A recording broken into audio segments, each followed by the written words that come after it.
Hello, today we're going to start Chapter 15, Endocrine, Nutritional, and Metabolic Diseases in our Coding Handbook, which corresponds to Chapter 4 in our ICD-10 Codebook. This chapter includes diabetes, which is probably one of the more common diagnoses you're going to see in the hospital. So we'll spend quite a bit of time talking about diabetes and the different manifestations of that. As a reminder, as you go through the Coding Handbook, you're going to see several examples of procedures coding. Just ignore those. As we've talked about in the past, just as a reminder, ICD-10 PCS is taught in HIT220.221. It's a different code book. It's a different format. It's a totally different language, if you will, that you're learning. However, if you decide you do want to become a coder down the road, you are going to have to know ICD-10 CM, which is this course, ICD-10 PCS, which is HIT231, and the CPT book, which is HIT241. All three of those languages, if you will, are on the CCS exam. So just as a reminder there. As an overview of the types of diabetes that you're going to be coding, type 1 is often called juvenile diabetes, but it really has nothing to do with the age of the patient.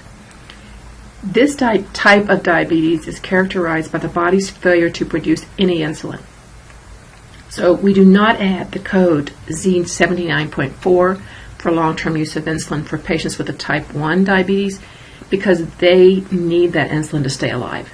So we just assume that they are getting that insulin, and it is not coded with a type 1. Type 2, the body is producing insulin, but it's not enough, or what it's producing is not sufficient in quality to be able to manage the glucose in the body. So those patients need the insulin, and that's when you're going to use that Z79.4 code. Be mindful that we do not use the Z79.4 code if the insulin is being given temporarily. Like if someone who's normally not on insulin comes into the ER with a really high blood sugar, the doctor may order insulin just to bring that sugar down, but we're not going to code that unless that insulin is prescribed.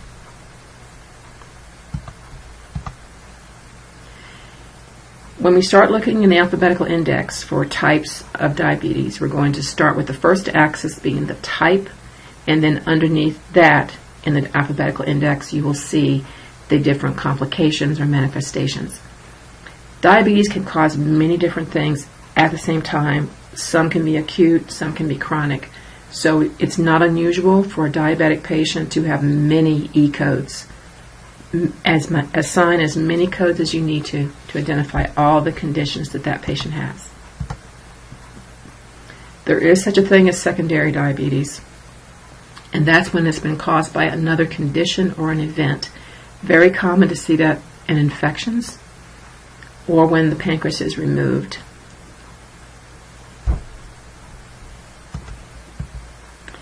When we get to nutritional disorders, as a reminder from our previous lectures, the BMI, the body mass index documentation, can be obtained from dietitian or other provider notes, and that is an exception to the guideline that requires all documentation be based upon physician documentation. Fluid overload is another one of those terms you often read in the hospital, and you're going to code that based upon what causes that fluid overload. If the patient is in congestive heart failure, we do not code fluid overload because that is a manifestation of congestive heart failure and what you often see, just to know how to diagnose that. Okay, let's look at some of the exercises. 15.1, number 2. And this is a secondary diabetes due to pancreatic malignancy and snowflake cataract. I had not heard that term, snowflake cataract, so that was a new one for me. The cataract in this case is a manifestation of the diabetes. So you know from our previous chapter 29 how to code that pancreatic cancer. You're looking in your table of neoplasm.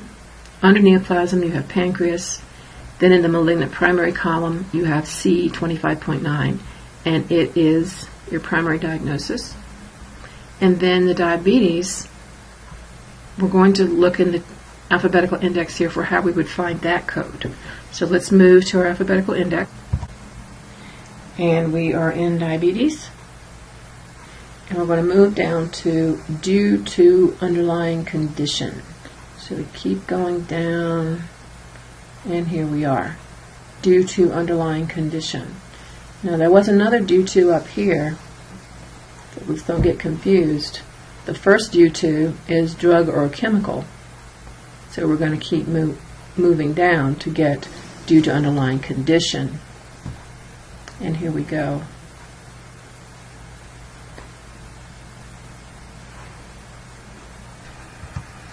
And if you're wondering why are we coding due to, it's because the patient has the cancer. And the documentation told us this is a secondary diagnosis due to the malignancy. So that's why we're going to diabetes with the subterm due to underlying condition. And there's a cataract here, E08.36. So that's our diabetic cataract code.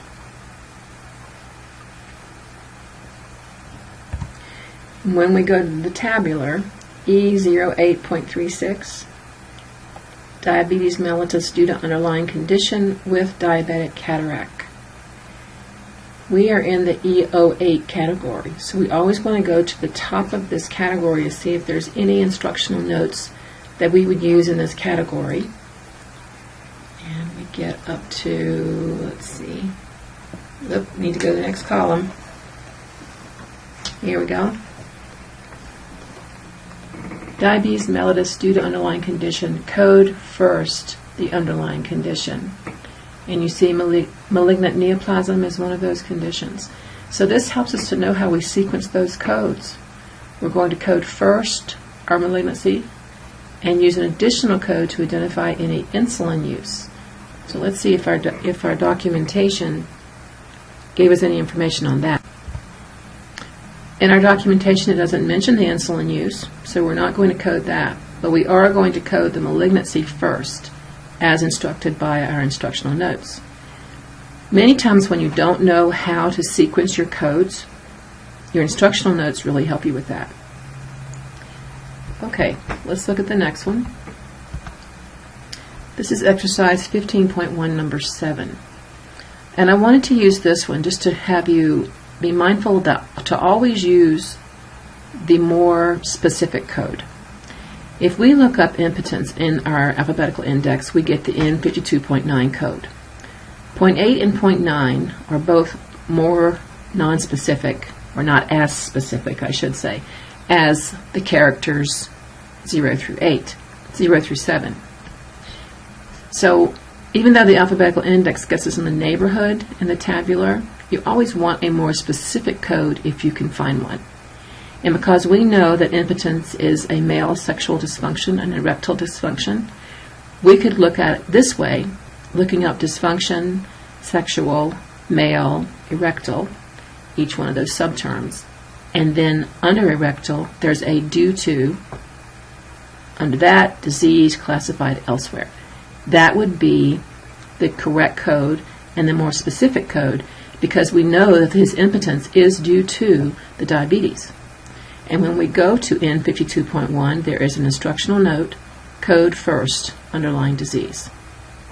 Then our diabetes type 2 with neuropathy, E11.40. So let's look up, first of all, just to show you the importance of indentations, as I often have in this course, I want us to look up this dysfunction in the alphabetical index. Okay, we're in the alphabetical index, dysfunction, sexual, here's female, let's look down to find male, here's male, we're looking for erectile, here's erectile, drug induced due to, disease classified elsewhere, N52.1. So that is the more specific and I believe the more accurate code in this case. So let's look at the E code. Remember just a few slides ago we talked about diabetes being the first axis is the type. So when you're in your alphabetical index, here's your diabetes type 1. You're going to move down to find diabetes type 2 with neuropathy. With neuropathy, here we go, E11.40. So let's look that up in the tabular. In the tabular, we're in E11.40, type 2 diabetes with diabetic neuropathy, unspecified. Unspecified means that you see these other terms, mononeuropathy and polyneuropathy. In our documentation, it didn't really specify that, so we have to use the unspecified code in this case.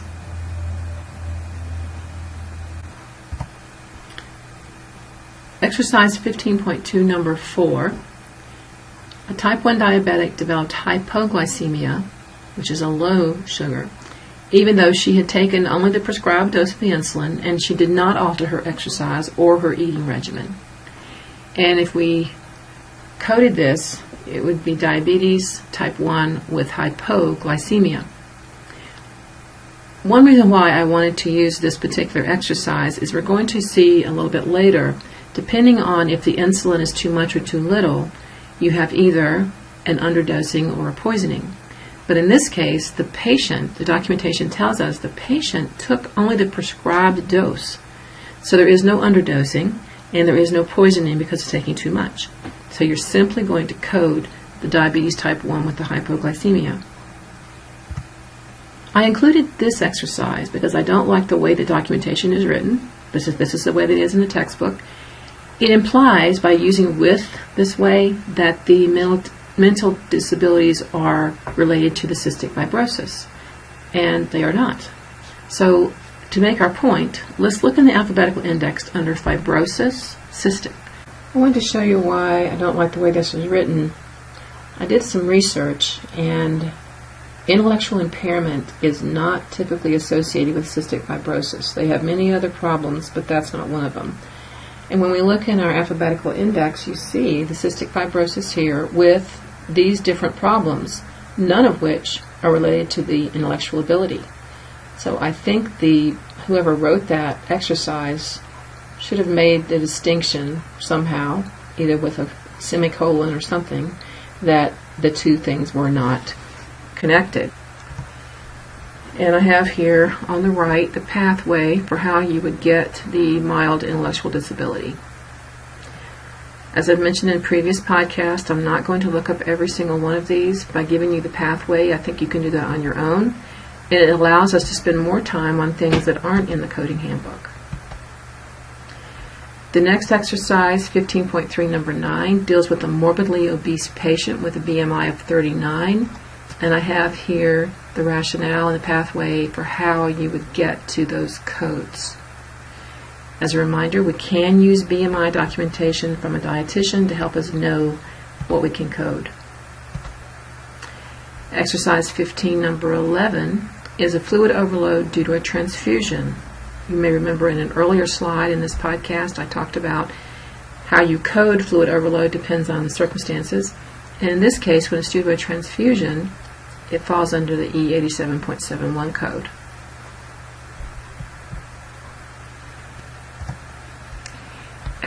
Exercise 15.3, number 3, has congenital myxedema.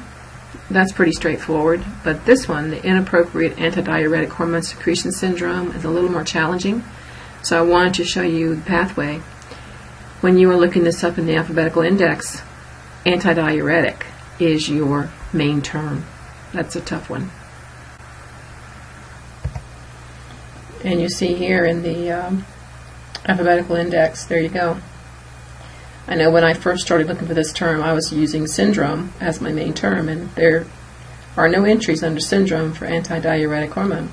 So then you just start looking other places, and I fortunately I looked under inappropriate, there was nothing there. But then when I went to the next term, antidiuretic, I did find it. So sometimes you just have to look around and try all the different terms until you find the term or terms that describe the condition. If the record did not state the type of diabetes, there is a default, and that is in one of our coding guidelines that I've quoted here. If the type of diabetes mellitus isn't documented in the medical record, the default is E11 type 2. Of course, the dash meaning additional characters may be needed. Something to always keep in mind in a good test question. Okay, here's an example not in the coding handbook that relates to the underdosing of insulin. The patient was admitted for treatment due to complications from type 2 diabetes, which include diabetic polyneuropathy and proliferative diabetic retinopathy with macular edema. The patient was using an insulin pump at home. However, she told the physician it had not been working correctly for some time, and she found out this morning from a service technician the pump was not delivering the full prescribed dose of insulin. So what this patient has described is an underdosing of insulin, which is a mechanical failure of that pump. And we have a guideline specifically related to complications due to insulin pump malfunctions. Underdose of insulin due to insulin pump failure is an underdose assigned to a code from subcategory T85.6, which is mechanical complication of other specified internal and external prosthetic devices, implants, and grafts, that specifies the type of malfunction as the principal code. So that's telling us right away that's our principal, followed by the code T38.386, underdosing of insulin.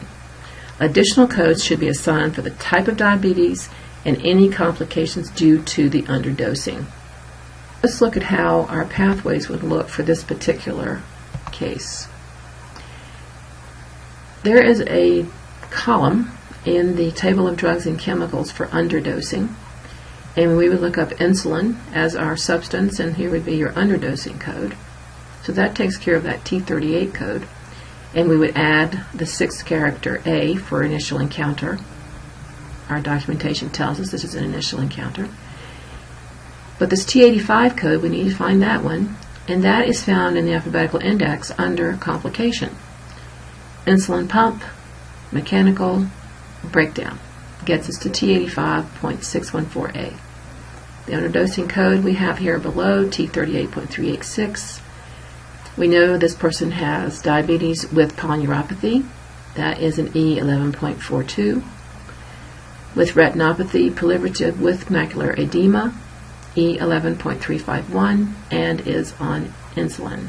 Then here's the same case, the very same case, the same diabetes, only this time an overdose of insulin is considered a poisoning. Underdosing is when she's not getting what was prescribed.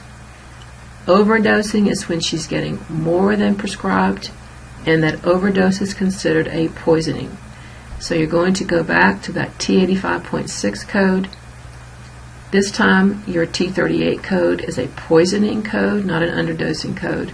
And then, of course, your additional codes assigned for diabetes and any associated complications. This shows us, for that particular case, the pathways.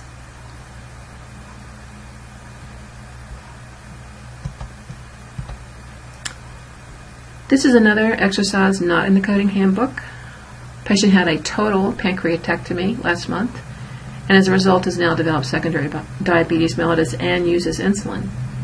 We have a guideline that speaks directly to secondary diabetes mellitus due to a pancreatectomy, and it gives us our E89.1 code here for post-procedural hypoinsulinemia. My goodness. You assign a code from E13 for your secondary diabetes, and the Z90.41 code for acquired absence of pancreas. Of course, it mentions she uses insulin, so that's our Z79.4 code. So whenever you see documentation that talks about a total or a partial, it's a different code, total or partial pancreatectomy, you're going to be reminded of this coding guideline. This gives us our pathways for how we would work through that problem. Note that there is an instructional note below the E89.1 code that tells us to use that Z90.41- code for the absence of the pancreas, acquired absence, meaning the patient had it removed, and then our post-pancreatectomy E13 code and our insulin. Secondary diabetes comes under the specified type code for diabetes, which is E13.9. Here's our insulin, and here's our absence of pancreas.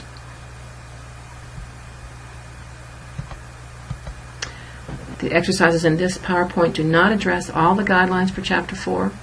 Exam questions may relate to all the guidelines, so be sure you cover everything in your code book. And always follow your assignment schedule with regard to any specific chapter assignments. If you have any questions, please post them in discussion board, and I'll try to answer them from everyone.